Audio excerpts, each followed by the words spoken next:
نحمده ونصلي على رسوله الكريم اما بعد بسم اللہ الرحمن الرحیم السلام علیکم ورحمۃ اللہ وبرکاتہ۔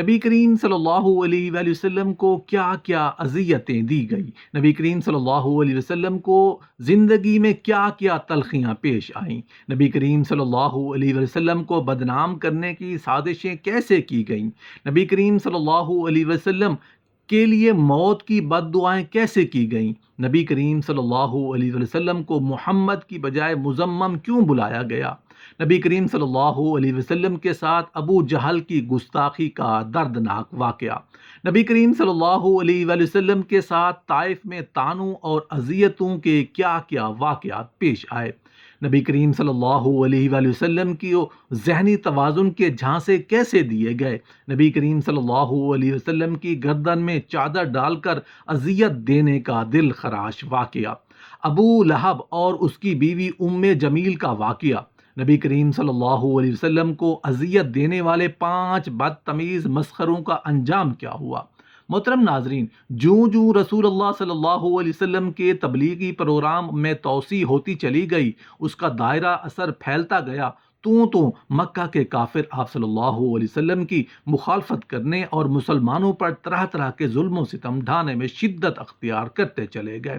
دشمنوں کی یہ مذموم حرکتیں اس قدر تکلیف دہ تھیں کہ انسان ان کے تصور سے ہی لرز اٹھتا ہے۔ جب کافروں نے دیکھا کہ محض زبانی کلامی مخالفت سے بات نہیں بنتی، تو انہوں نے رسول اللہ صلی اللہ علیہ وسلم کو اقتدار، دولت اور سکون کے سبز باغ بھی دکھائے۔ یہ عیار چالیں بھی ناکام ہوئیں تو آپ صلی اللہ علیہ وآلہ وسلم اور آپ کے ساتھیوں کو آبائی گھروں اور شہر سے نکال باہر کرنے کے اذیت دہ منصوبے بنائے۔ محترم ناظرین، تاریخ انسانیت میں نبی کریم صلی اللہ علیہ وآلہ وسلم ہی وہ واحد ہستی ہیں جن کو ختم کرنے کے لیے اس قدر خطرناک سازشیں اور اتنے حربے استعمال ہوئے۔ تاریخ عالم میں آپ صلی اللہ علیہ وسلم ہی وہ منفرد ہستی ہیں جو اتنی بڑی تعداد میں اس قدر عیار سازشوں کے باوجود طاقتور دشمنوں کے نرغے سے باہر نکل جاتے رہے اور ان سب کے لیے حد درجہ مایوسی اور بے بسی کا باعث بنتے رہے۔ ظلم و ستم کے ان سفاک منصوبوں کی تفصیلات بے حد حیرت انگیز ہے۔ ایسے واقعات سن کر اور پڑھ کر معلوم ہوتا ہے کہ نبی کریم صلی اللہ علیہ وآلہ وسلم کو کتنی اذیت ناک سزائیں دی گئیں اور کتنا آپ کو ستایا گیا۔ ان میں سے اکثر واقعات تو رونگٹے کھڑے کر دیتے ہیں۔ یہ آپ صلی اللہ علیہ وسلم کی معاملہ فہمی اور مستقل مزاجی ہی کا کمال تھا کہ آپ صلی اللہ علیہ وآلہ وسلم ان مہلک حربوں سے قطعی خائف نہ ہوئے۔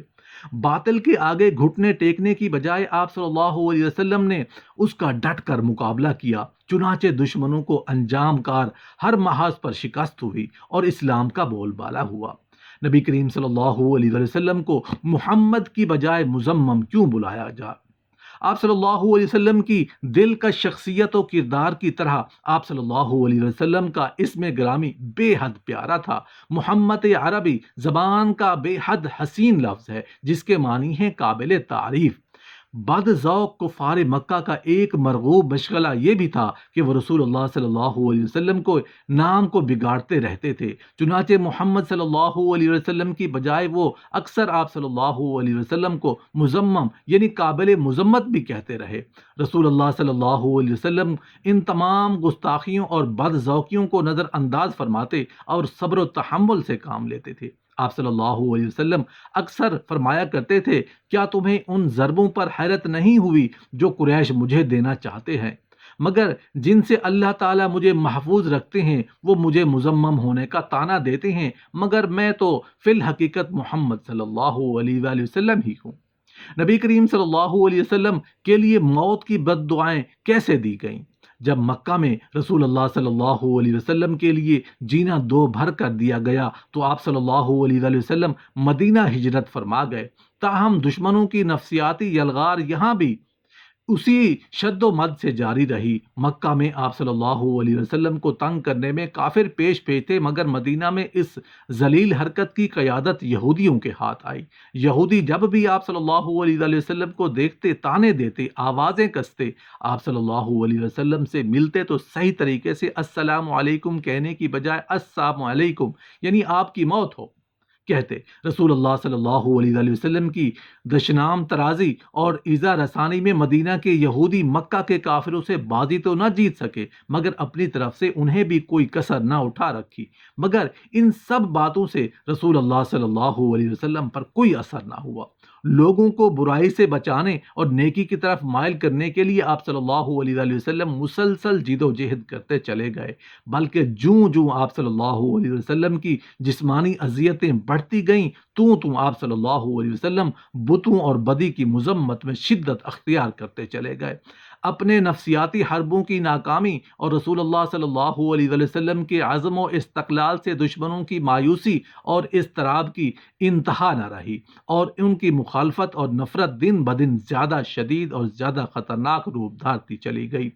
محترم ناظرین، کیا آپ کو معلوم ہے کہ نبی کریم صلی اللہ علیہ وسلم کو بدنام کرنے کی سازشیں کیسے کی گئیں؟ رسول اللہ صلی اللہ علیہ وسلم کے حسین سیرت کردار ہیں اس قدر سحر تھا کہ ابتدائی عمر ہی میں ہر خاص و عام آپ صلی اللہ علیہ وسلم کو امین اور صادق کے معزز ترین القابات سے یاد کرنے لگا، مگر جو ہی آپ صلی اللہ علیہ وسلم نے بستان کعبہ کے بے بسی اور کفار مکہ کے انداز حیات کے کھوکھلے پن کا بھانڈا پھوڑا شروع کیا، سب چھوٹے بڑے مشتعل ہو گئے۔ انہوں نے انتقاماً آپ صلی اللہ علیہ وسلم کو بدنام کرنے کی گھٹیا سازشیں بنائیں۔ چنانچہ آپ صلی اللہ علیہ وآلہ وسلم کو ذلیل و رسوا کرنے کے لیے ہر قسم کے بدمعاشوں اور بدکاروں کو آپ صلی اللہ علیہ وسلم کے پیچھے لگا دیا گیا۔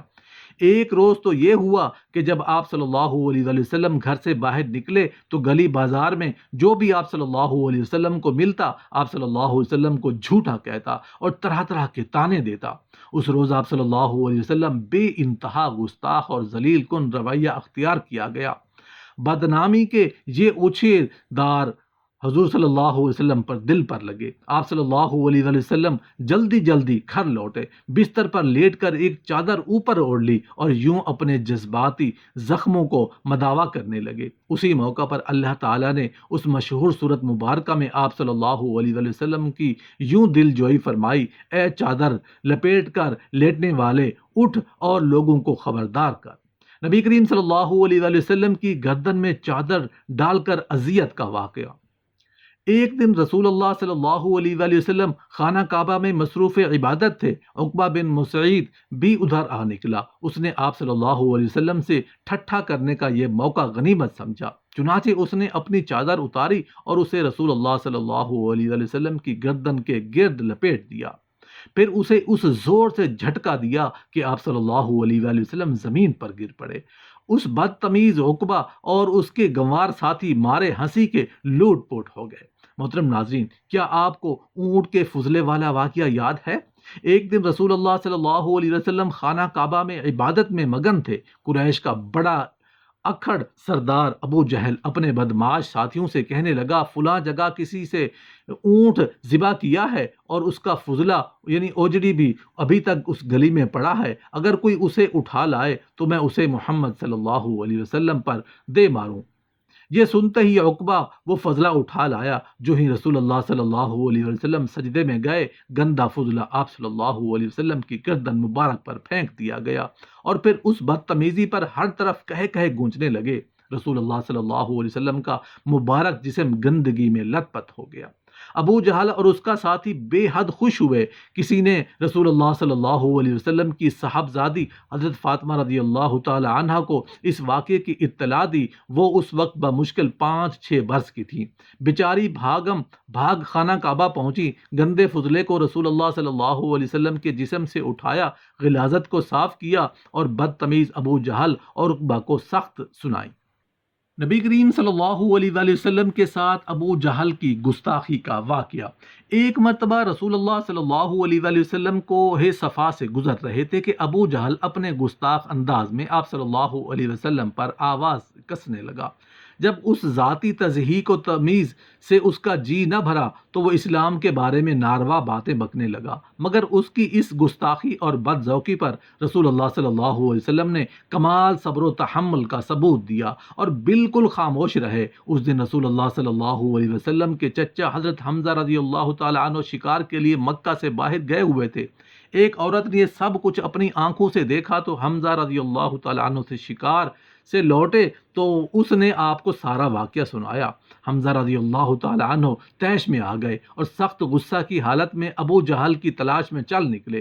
ابو جہل ایک جگہ بیٹھا اپنے دوستوں سے گپ شپ لڑ رہا تھا اور حمزہ رضی اللہ تعالی عنہ اسے دیکھتے ہی اپنی کمان مار کر اس کو زخمی کر دیا اور پھر بولے تمہیں محمد صلی اللہ علیہ وسلم کی بے عزتی کرنے کی جرت کیسے ہوئی؟ لو اب ذرا غور سے سنو، میں بھی اسلام قبول کر رہا ہوں، اب سے آئندہ بھی میں وہی کچھ کہوں گا جو محمد صلی اللہ علیہ وسلم کہتے ہیں، اگر تم میں جرت ہے تو مجھ سے الجھ کے دیکھو۔ ابو جہل کے چند ساتھی اس کی حمایت میں اٹھے ہی تھے کہ اس نے انہیں یہ کہہ کر روک دیا اسے جانے دو، آخر میں نے بھی تو اس کے بھتیجے کو غلیظ گالیاں دی ہیں۔ نبی کریم صلی اللہ علیہ وسلم کے ساتھ مکمل بائیکاٹ کا واقعہ۔ جب مسلمانوں پر علام و مصائب کے پہاڑ ٹوٹے لگے تو اور مکہ میں جینا دو بھر ہو گیا تو حضور صلی اللہ علیہ وسلم کے بعض ساتھی ہجرت کر کے حبشہ آباد ہو گئے۔ کفار کو حسرت تھی کہ یہ لوگ ان کی ایذا رسانی کی زد سے کیوں کر بچ نکلے۔ ادھر ایک بے حد مؤثر و طاقتور شخصیت یعنی حضرت عمر رضی اللہ تعالی عنہ بھی اسلام قبول کر چکے تھے۔ مختلف عرب قبائل بھی آہستہ آہستہ اسلام کی طرف مائل ہوتے چلے جا رہے تھے۔ رسول اللہ صلی اللہ علیہ وسلم کا انقلابی مشن خاصا کامیاب ہوتا دکھائی دینے لگا تو کافروں کی پریشانی مزید شدت اختیار کر گئی۔ صورتحال سے نمٹنے کے لیے کافروں نے ایک ہنگامی اجلاس طلب کیا۔ فیصلہ یہ ہوا کہ رسول اللہ صلی اللہ علیہ وسلم کے قبائل بنو ہاشم اور بنو مطلب کے تمام افراد کا فوری بائیکاٹ یعنی مقاطعہ کر دیا جائے۔ بائیکاٹ کے اس منصوبے کے تحت مسلمانوں کے ساتھ شادی بیاہ اور ہر قسم کے لین دین پر مکمل پابندی لگا دی گئی۔ رسول اللہ صلی اللہ علیہ وسلم اور مسلمانوں کے خلاف اپنی نفرت اور عداوت کو مستقل دستاویزی شکل دینے کی خاطر بائیکاٹ کے اس فیصلہ کو ایک کاغذ پر لکھ کر خانہ کعبہ کے وسط میں لٹکا دیا گیا۔ نفرت کی اس مشہور دستاویز کا کاتب منصور بن اکرمہ تھا۔ رسول اللہ صلی اللہ علیہ وسلم نے اسے بد دعا دی تھی کہ اس کی انگلیاں بے حس ہو کر ہمیشہ کے لیے بیکار ہو گئیں۔ نبی کریم صلی اللہ علیہ وسلم کے ساتھ طائف میں طعنوں اور اذیتوں کے کیا کیا واقعات پیش آئے۔ 519 عیسوی کے لگ بھگ جب مکہ میں کفار کی نفسیاتی یلغار خاصی تیز ہو گئی تو رسول اللہ صلی اللہ علیہ وسلم نے طائف میں تبلیغ کر کے وہاں کے کچھ بااثر لوگوں کو مسلمان کرنا چاہا۔ طائف مکہ سے مشرق کی جانب تقریباً 9 کلومیٹر دور واقع ہے۔ رسول اللہ صلی اللہ علیہ وسلم نے سارا راستہ پیدل چل کر وہاں پہنچے۔ طائف میں ان دنوں 3 بھائیوں کو بہت رسوخ اور اقتدار حاصل تھا۔ رسول اللہ صلی اللہ علیہ وسلم ان تینوں سے فردن ملے اور انہیں اسلام قبول کرنے کی دعوت دی، مگر ان سنگ دل بھائیوں نے آپ صلی اللہ علیہ وسلم کی دعوت حق کو ٹھکرا دیا، بلکہ آپ صلی اللہ علیہ وسلم کی دعوت حق کو نہ صرف ٹھکرا دیا بلکہ آپ صلی اللہ علیہ وسلم کو سخت طعن و تشنیع کی اور انتہائی گستاخی سے پیش آئے۔ انہوں نے اپنے غلاموں، گلی بازار کے آوارہ لونڈوں اور طائف کے بدنام بدماشوں کو رسول اللہ صلی اللہ علیہ وسلم کے خلاف بھڑکایا۔ چنانچہ آنن فانن ایک ہلا گلا سا ہو گیا اور ایک بے حد مشتعل ہجوم آپ صلی اللہ علیہ وسلم کے پیچھے لگ گیا۔ انہوں نے آپ صلی اللہ علیہ وسلم پر غلیظ گالیوں اور نوکیلی کنکریوں کے بوچھاڑ کر دی۔ رسول اللہ صلی اللہ علیہ وسلم شدید زخمی ہو گئے۔ آپ صلی اللہ علیہ وسلم کے جسم کے کئی حصوں سے خون بہنے لگا، مگر درندہ صفت بلوائیوں کا وہ سفاک ٹولہ پھر بھی آپ صلی اللہ علیہ وسلم کا تعاقب کرتا رہا۔ آخر آپ صلی اللہ علیہ وسلم انگوروں کے ایک باغ میں پناہ لینے پر مجبور ہوئے۔ وہاں ایک درخت کے سائے میں بیٹھ گئے۔ یہ باغ 2 شریف الطبع بھائیوں کی ملکیت تھا۔ طائف کے بدمعاشوں کی درندگی سے انہیں رسول اللہ صلی اللہ علیہ وسلم سے کچھ ہمدردی سی پیدا ہو گئی، چنانچہ انہوں نے انگوروں کا ایک گچھا ایک پلیٹ میں ڈال کر اپنے عیسائی غلام اداس کے ہاتھ رسول اللہ صلی اللہ علیہ وسلم کی طرف بھیجا۔ اداس جب انگور اٹھائے آپ صلی اللہ علیہ وسلم کی خدمت میں حاضر ہوا تو رسول اللہ صلی اللہ علیہ وسلم کی طلسماتی شخصیت اور مہذب انداز گفتگو سے اس قدر متاثر ہوا کہ اس نے رسول اللہ صلی اللہ علیہ وسلم کا سر مبارک، ہاتھ اور پاؤں چومنے چاٹنے شروع کر دیے۔ اس کے آقا دور کھڑے یہ سب تماشا دیکھ رہے تھے۔ جب عداس واپس لوٹا تو انہوں نے رسول اللہ صلی اللہ علیہ وسلم سے اس کے والہانہ اظہار عقیدت پر اس کی سخت سرزنش کی۔ طائف کے گنڈوں کی وحشیانہ حرکتوں سے بھی رسول اللہ صلی اللہ علیہ وسلم کے عزم و استقلال میں کوئی فرق نہ آیا۔ آپ صلی اللہ علیہ وسلم صبر و تحمل سے مکہ واپس تشریف لے گئے اور آتے ہی اسی ہمت اور ولولہ سے اپنے تبلیغی مشن میں مصروف ہو گئے۔ رسول اللہ صلی اللہ علیہ وسلم کی ہنجو سرائی۔ ابو لہب اور اس کی بیوی ام جمیل رسول اللہ صلی اللہ علیہ وسلم کی ہمسائیگی میں رہتے تھے اور دونوں میاں بیوی آپ صلی اللہ علیہ وسلم کے بہت تنگ کیا کرتے تھے۔ ام جمیل رسول اللہ صلی اللہ علیہ وسلم کے راستے میں کانٹے بچھایا کرتی تھی اور آپ صلی اللہ علیہ وسلم کو بہت ستایا کرتی تھی۔ جب ابو لہب اور اس کی مکار بیوی کی ایذا رسانی حد سے بڑھ گئی تو سورۃ اللہب نازل ہوئی۔ دونوں میاں بیوی کی ہولناک تباہی کی پیش گوئی کا چرچا ہوا تو ام جمیل سخت برہم ہوئی اور اس نے طیش میں آ کر ایک بڑا سا پتھر اٹھایا اور رسول اللہ صلی اللہ علیہ وسلم کو مارنے کے لیے اس مسجد کی جانب چل دی جہاں رسول اللہ صلی اللہ علیہ وسلم ابو بکر رضی اللہ تعالی عنہ کے ساتھ بیٹھے ہوئے تھے۔ پھر عجب بات یہ ہوئی کہ اسے ابو بکر رضی اللہ تعالی عنہ تو نظر آئے گئے مگر رسول اللہ صلی اللہ علیہ وسلم کو وہ بالکل نہ دیکھ سکی۔ چنانچہ اسی حالت میں ابو بکر رضی اللہ تعالی عنہ سے کہنے لگی، تمہارا دوست کہاں ہے؟ مجھے پتہ چلا ہے کہ اس نے میری مذمت کی ہے۔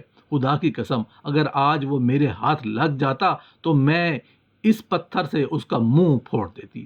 بخدا میں تو خود بھی شاعرہ ہوں۔ پھر اس نے سورۃ اللہب کے جواب کے طور پر آپ صلی اللہ علیہ وسلم کی ہجو اور اسلام کی مذمت میں اپنے چند شعر پڑھے اور یوں دل ہلکا کر کے واپس چل دی۔ جب وہ اکھڑ بڑھیا آنکھوں سے اوجھل ہو گئی تو ابو بکر رضی اللہ تعالی عنہ نے حیرت سے رسول اللہ صلی اللہ علیہ وسلم کی طرف دیکھا اور پوچھا، آپ صلی اللہ علیہ وسلم اسے نظر کیوں نہ آئے؟ آپ نے فرمایا، اللہ تعالیٰ نے اس میں مجھے دیکھ پانے کی صلاحیت سلب کر دی تھی۔ 5 بدتمیز مسخروں کا انجام۔ کئی بدتمیز گواروں نے رسول اللہ صلی اللہ علیہ وسلم کی شان میں گستاخی کے تمسخر آمیز حربے استعمال کیے۔ آپ صلی اللہ علیہ وسلم کا تمسخرہ اڑانے والوں میں سے جو 5 بدتمیز افراد بہت رسوا ہوئے ان کے نام یہ ہیں: اسود بن عبد المطلب، اسود بن عبد یغوث، ولید بن مغیرہ، عاص بن وائل اور حارث بن الطلحہ۔ یہ لوگ خاص عمر رسیدہ تھے اور اپنے قبیلہ میں کافی معزز سمجھے جاتے تھے۔ انہوں نے رسول اللہ صلی اللہ علیہ وسلم کا مذاق اڑانے اور انہیں تنگ کرنے میں انتہا کر دی تھی۔ آخر اس بدتمیزی میں 5 گنواروں کا ٹولہ اپنے عبرتناک انجام کو جا پہنچا۔ اسود بن عبد المطلب اندھا ہو گیا۔ اسود بن عبد یغوث کو استسقاء کا مرض لاحق ہوا، اس کا پیٹ پھول گیا اور وہ شدت مرض سے چل بسا۔ ولید ٹخنے پر شدید زخم سے موت کا شکار ہوا۔ آس کے پاؤں میں کانٹا چبھا اور وہ زخم بگڑتے جان لیوا ثابت ہوا۔ اسی طرح حارث کے سر میں پیپ سے اس کی موت واقع ہوئی۔ اقتدار اور دولت کے سبز باغ۔ دشمنوں نے ایک بے حد دل فریب حربہ بھی استعمال کیا مگر وہ بھی بیکار ثابت ہوا۔ رسول اللہ صلی اللہ علیہ وآلہ وسلم کو اس شرط پر اعلیٰ اقتدار اور بیش بہا دولت کی بار بار پیشکش کی گئی کہ آپ صلی اللہ علیہ وآلہ وسلم کے کفار کے برگزیدہ بتوں اور مرد جو رسوم و رواج اور قدیم انداز حیات کی مذمت ترک کر دیں اور اپنے نئے پروگرام کی تعمیل کے لیے تبلیغ اصلاح کے سلسلے بند کر دیں۔ کفار رسول اللہ صلی اللہ علیہ وآلہ وسلم سے پوچھتے کہ آپ صلی اللہ علیہ وسلم کو مال و زر کی ضرورت ہے، ہم آپ صلی اللہ علیہ وسلم کو منہ بولی دولت دینے کے لیے ہر لمحہ تیار ہیں۔ اگر آپ صلی اللہ علیہ وسلم سیاسی اقتدار چاہتے ہوں تو ہم آپ صلی اللہ علیہ وسلم کو متفقہ اور غیر مشروط طور پر اپنا قائد مان لیتے ہیں کہ آپ صلی اللہ علیہ وسلم کا مطمع نظر بادشاہت ہے، ہم آپ صلی اللہ علیہ وسلم کو اپنا حکمران تسلیم کر لیتے ہیں۔ ان میں بیش بہا پیشکوں کا بھی رسول اللہ صلی اللہ علیہ وآلہ وسلم پر کوئی خاطر خواہ اثر مرتب نہ ہو سکا، بلکہ آپ صلی اللہ علیہ وسلم فرمایا کرتے تھے، اگر قریش سردار میرے ایک ہاتھ میں سورج اور دوسرے میں چاند بھی رکھ دیں تو بھی میں اپنے مشن سے ہرگز دستبردار نہیں ہوں گا، بلکہ اس کی تکمیل کے لیے اپنی جان تک دینے کے لیے بھی ہر وقت نبی کریم صلی اللہ علیہ وسلم کو ذہنی توازن کے جھانسے کیسے دیے گئے؟ بعض سادہ لوگ یہ سمجھتے تھے کہ رسول اللہ صلی اللہ علیہ وسلم آسیب زدہ ہیں اور ان پر جن بھوت کا سایہ ہے۔ چنانچہ اس قسم کے کم فہم لوگ رسول اللہ صلی اللہ علیہ وسلم کو یہ پیشکش بھی کرتے رہے کہ اگر آپ صلی اللہ علیہ وسلم بتوں کی مخالفت ترک کر دیں تو وہ آپ صلی اللہ علیہ وسلم کی ذہنی تکلیف کا مکمل علاج بھی کروائیں گے، اور یوں آپ صلی اللہ علیہ وسلم سکون اور طمانینت کے ہم کنار ہو جائیں گے۔ ایسے جاہلوں کو احساس تک نہ تھا کہ وہ تو خود ہی خطرناک ذہنی امراض کے شکار ہو چکے تھے، اور ان کے انداز فکر و عمل انہیں تباہی اور بربادی کی جانب دھکیل رہے تھے۔